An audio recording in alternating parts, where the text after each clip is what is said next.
Yo guys, what is going on? My name is Areactive, or Dylan here with a brand new video. So in today's video guys, I'll be teaching you how to make a very clean Fortnite header in 2018. And before we start today's video, if we could get 15 likes, that'd be insane. Also, make sure to subscribe to my channel and turn on post notifications so you don't miss a video from me. And yeah guys, let's just start the video. I get those goosebumps every time. I need the hype. Throw that to the side. I get those goosebumps every time, yeah, when you're not around. If you would like this header actually released as a free template for you guys to go ahead and edit yourself and save you all the time of designing this from my video, then you're going to have to go and smash a like on this video because I will be releasing this as a template when the video does hit 20 likes. And once you're in Photoshop, we're going to go to File, New, and then it should look like this. So once we're in Photoshop and you do have your document set up, we're going to head on to Google Chrome. And you're going to head to this website. I will have the link down below. And once you're here, you're going to basically want to choose your own background you would like to work with for your header. We're going to be choosing two. So go ahead and just pick the first one you'd like to work with. So I'm going to choose this one right here. And then once you find one you would like to use, all you're going to want to click on is the little download wallpaper tab right here. Once you click that, if you do have the Photoshop CC, you can just go ahead and drag and drop it into your document. If not, then you're going to have to go to File, Place, and then you're going to want to go to your downloads and actually find the wallpaper and just drag and drop that in. So once you have placed your image, you're going to want to make sure you are selected on it, press Ctrl T, and then we're just going to go ahead and drag this over, and you're going to want to hold Shift and just extend this out just like that. And if you don't want to make it like fit the whole thing, we just kind of want it to stay to the right side like this. So once we have our image in here, we're going to want to make a new layer, and then we're going to go to the paintbrush tool, and then for the color choose black, and make sure your color is set to black, and then click on the middle. So now you should have a black filling, which I actually should have done before we created the document, but I forgot, so I apologize about that. But we're just going to go ahead and drag this to the bottom part so it is our base layer right here, and then we can go ahead and lock it if you would like to.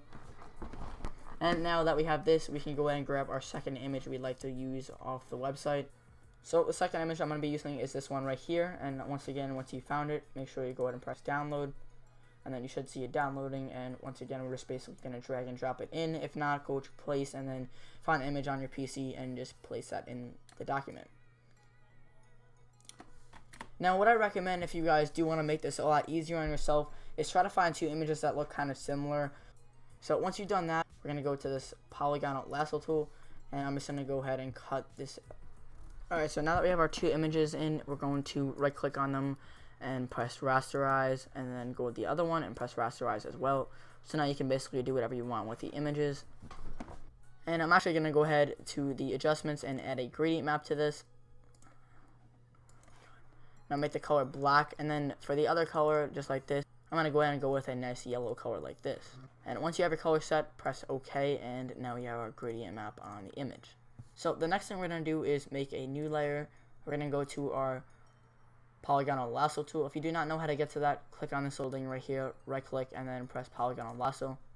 And we're basically going to go ahead and make a little slash down. We're going to go ahead and make a slash down in the middle of the image, just like that.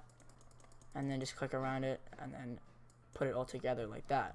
It's the one on the left, so make sure you are selected on the left image right here just like that, and then go ahead and press delete. So now you kind of see we do have a cool little slash effect in the middle just like that.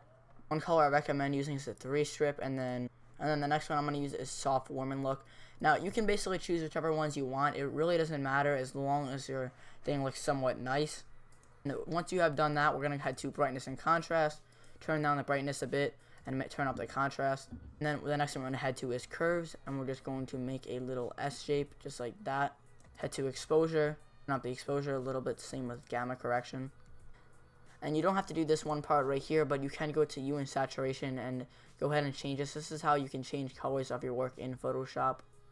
And if you do not like your first color that you're working with, or you want to try to find a nicer color, you can just come in here and pick a different one. It's really not that hard. You just have to go to colors you may like.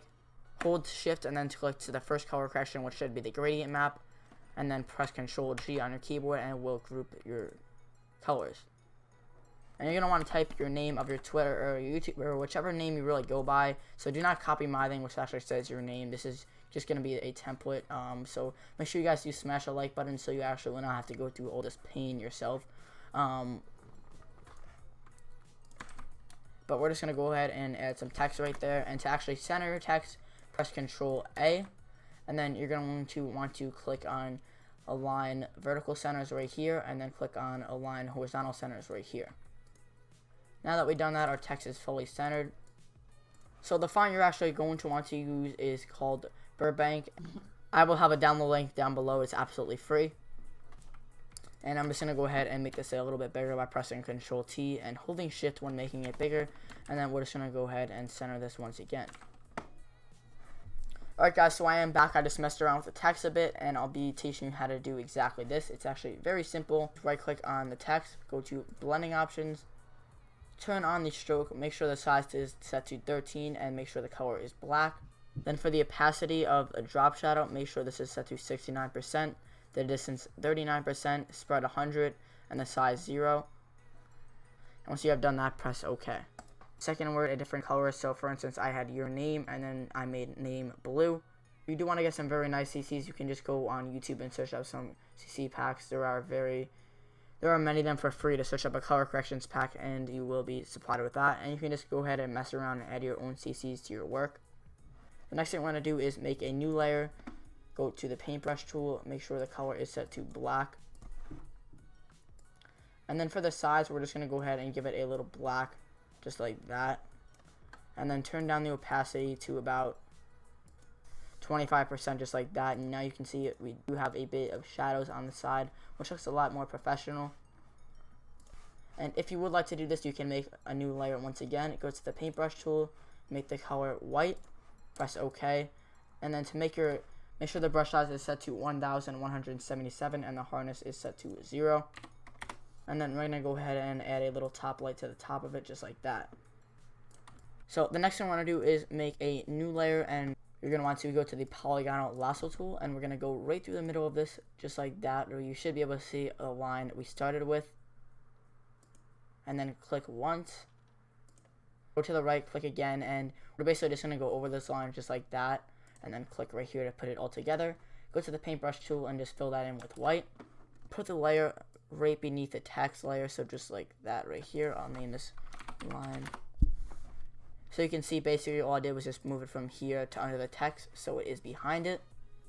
Alright guys, so I am back. I just messed around with it even more. You're going to want to go to your left image, press Control U, turn down the saturation to -100, and then the lightness, bring it down to about -76, and then press OK. And what you're going to want to do next is, so we're going to want to go to our left image, and we're going to drag it above the CC, which is the group we first created.